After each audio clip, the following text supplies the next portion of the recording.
그러므로 그리스도 안에 무슨 권면이나 사랑의 무슨 위로나 성령의 무슨 교제나 긍휼이나 자비가 있거든 마음을 같이하여 같은 사랑을 가지고 뜻을 합하며 한 마음을 품어 아무 일에든지 다툼이나 허용으로 하지 말고 오직 겸손한 마음으로 각각 자기보다 남을 낫게 여기고 각각 자기 일을 돌볼 뿐더러 또한 각각 다른 사람들의 일을 돌보아 나의 기쁨을 충만하게 하라.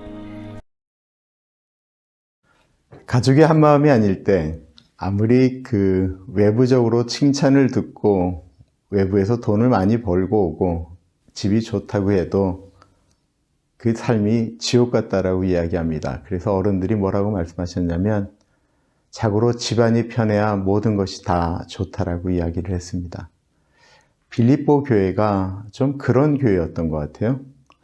외부적으로는 굉장히 칭찬받는 좋은 일들을 많이 하는 교회였는데 내부적으로는 그렇지가 않았습니다.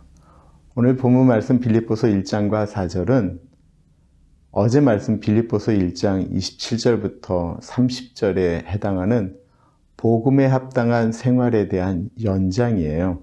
그리고 빌립보서 2장 1절과 4절은 한 문장으로 되어져 있습니다. 그러므로 라고 시작하면서 4절에 기쁨이 충만케 하라 라고 하는 말이 다 한 문장으로 되어져 있어요. 이 이야기의 핵심은 두 가지입니다. 하나는 제발 하나가 되라고 하는 이야기였고요.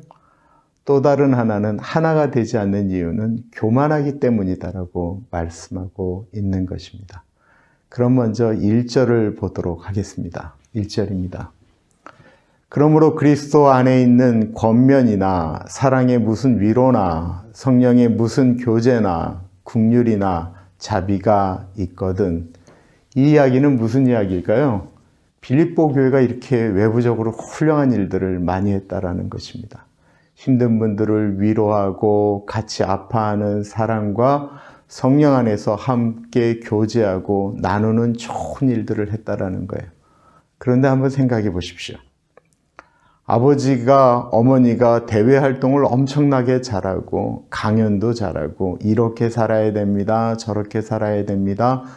하면서 많은 사람들을 권면하고 또한 칭찬받을 만한 구제 활동도 굉장히 많이 합니다. 그런데 정작 집에 오면 두 분이 너무 싸워서 그 집안에 있는 자녀들은 외부에 있는 뭣도 모르는 친구들은 야 너는 좋은 아버지 둬서 좋은 어머니 둬서 참 좋겠다라고 얘기하지만 그거 얼마나 힘들겠어요. 지금 빌립보 교회가 그랬다라는 것입니다. 그래서 사도 바울이 2절에 이렇게 부탁하고 있습니다. 마음을 같이하여 같은 사랑을 가지고 뜻을 합하여 한 마음을 품어. 2절에 반복해서 강조하는 것이 있는데요. 마음을 같이하고 한 마음을 품고 뜻을 합하여 이거 다 똑같은 말을 강조하고 있는 것입니다. 지금 교회 내에서는 경쟁적으로 주님의 일을 감당하면서 영향력을 키우고 있는 두 사람이 있습니다. 모두 사도 바울과 친했던 것 같고요. 정말 하나님의 귀한 일꾼이었습니다.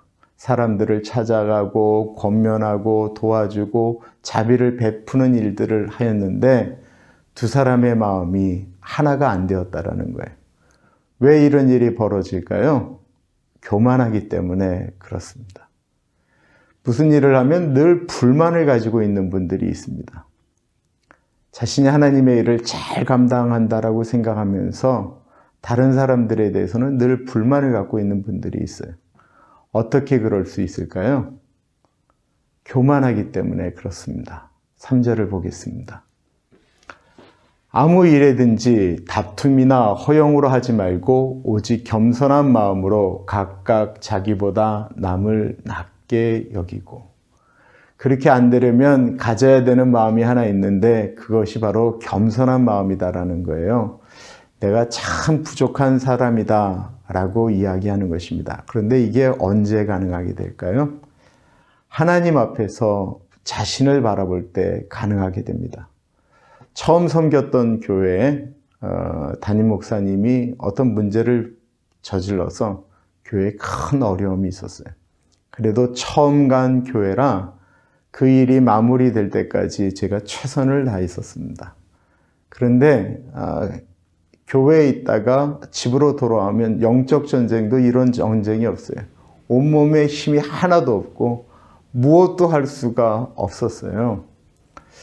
그 교회가 일산에 있었는데 그 교회에서부터 자유로를 타고 장안동인 우리 집까지 가는데 창문을 열고 가는데 정말 눈물이 막 쏟아져 나는데요. 눈물이 여기서부터 이렇게 일자로 막 뒤로 넘어가더라고요. 바람이 부니까. 제가 하나님께 하나님 정말 이럴 수가 없습니다. 그 목사님 목회 그만둬야 되지 않겠습니까? 라고 이야기를 하면서 막 하나님께 원망을 하고 있는데 하나님이 저를 위로하실 줄 알았거든요. 하나님이 제 마음 가운데 이렇게 말씀하셨어요. 너는 그 목사보다 깨끗하냐? 라고 질문을 던지셨습니다. 그때 내 자신을 보게 되었어요. 제가 그 목사님보다 더 깨끗하냐? 제 안에서 올라오는 것들은 더 더럽고 추한 모습이었고 저는 절대로 깨끗한 사람이 아니었습니다. 그제서야 나도 보이고 다른 사람도 보이기 시작했습니다. 그러므로 내가 다른 사람들보다 못한 사람이지 라고 하는 인식을 갖게 되는 것은요, 우리가 주님 앞에 먼저 겸손하게 서게 될 때 그것이 가능하죠. 그 이야기가 4절입니다. 각각 자기 일을 돌아볼 뿐더러 또한 각각 다른 사람들의 일을 돌아보아 나의 기쁨을 충만케 하라. 하나님 앞에 겸손해지면 나에게 없는 것이 저 사람에게는 있구나. 저 사람에게 없는 것이 나에게 있구나. 이렇게 하면서 서로 하나가 돼서 교회를 잘 만들어 가야 되겠다라고 생각하는데요. 이럴 때 얼마나 교회가 좋아질까요? 오늘 말씀을 보시면서 어떤 생각을 하십니까? 문제가 보이는 사람들 중에는 문제를 말하는 사람이 있고요. 문제를 해결하는 사람이 있습니다. 똑같은 것을 보는데 문제를 지적만 하는 사람은 그 사람에게 참 큰 단점이에요. 내 문제를 보고 그 문제를 해결하는 사람에게는 그 문제가 보이는 게 큰 장점이다라는 것입니다. 나에게 어떤 문제가 보여지는 것은 그 문제를 나보고 채우라고 하는 것입니다. 임직식에 가면 자주 말씀드리는 내용이 있어요. 아버님이 훌륭한 장로님이셨는데 그 아들도 다른 교회를 섬기면서 장로가 되게 되었습니다. 장로 임직을 받기 전에 아버지 장로님을 찾아갔습니다. 아버지, 제가 이번에 장로가 되게 되었습니다. 그래, 감사한 일이구나.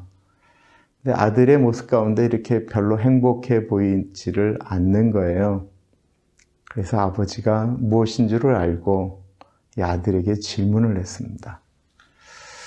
네가 보기에 담임 목사님이 목사로서 몇 점짜리 같냐? 그랬더니 아들이 한참을 고민하다가 한 60점 정도 되는 것 같습니다.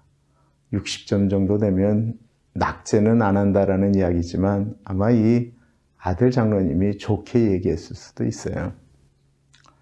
그러자 이 아버지 장로님이 이렇게 말씀하셨습니다. 그래, 그럼 장로가 되면 그 모자란 40점은 네 몫이다. 오늘의 묵상 한번 생각해 봅니다. 주님, 다른 사람을 바라보며 평가하기 전에 먼저 하나님 앞에 내 자신을 바라보며 하나님께 나아가고 내 부족함을 아뢰며 내 부족함을 하나님이 덮어주셨기 때문에 다른 사람들의 부족함을 덮어주고 한마음이 되어 나아갈 수 있도록 인도하여 주십시오.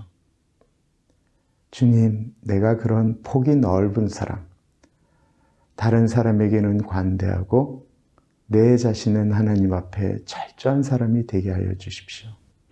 우리 같이 기도하겠습니다.